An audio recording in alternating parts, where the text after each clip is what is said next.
Hello，今日帶大家睇一個長龍灣嘅546尺極高層嘅細3房。咁首先入到嚟咧就係一個方方正正嘅客廳啦、客飯廳。其實夠好闊嘅，感覺係好好用啦，同埋好寬敞。其實喺呢個小小嘅門關位大門入嚟之後咧，咁就會有一個廚房。廚房咧基本嘅設備咧都係有齊晒㗎啦。大家見到啦，爐頭啦、明火煮食、洗衣機。其實雪櫃啊、微波爐啊都有齊晒。嚟講咧，呢個單位咧現時咧就會放租嘅。嚟講咧就呢個係筍租盤，因為層數夠高。其實單位入邊咧，其實睇翻咧望翻個景觀咧，就係好開揚嘅一個維港海景啦嚇。其實呢個天色咧雖然感覺麻麻地，如果清啲嘅話咧，可以望埋對面好清澈嘅。呢度咧就大幅嘅海景。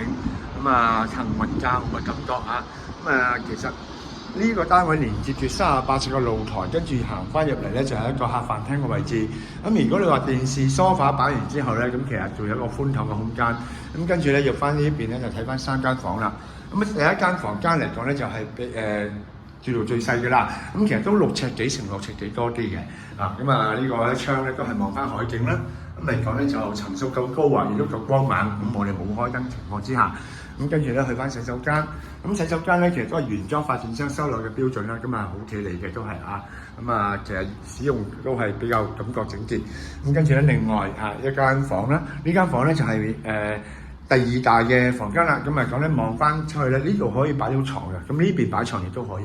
廳房同向嘅景觀都係望翻海景。跟住咧就第2間房去翻出嚟，呢間咧較為大啲嘅，其實2間差唔多個面積，但係呢間咧可能方正少少。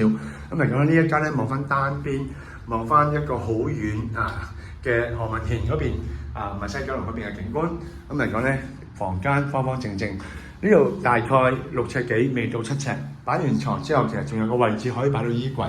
因為546尺咧，咁房間嚟講咧就可能會啱啱好啦。但係咧廳咧，大家見到咧，其實就好寬敞嘅。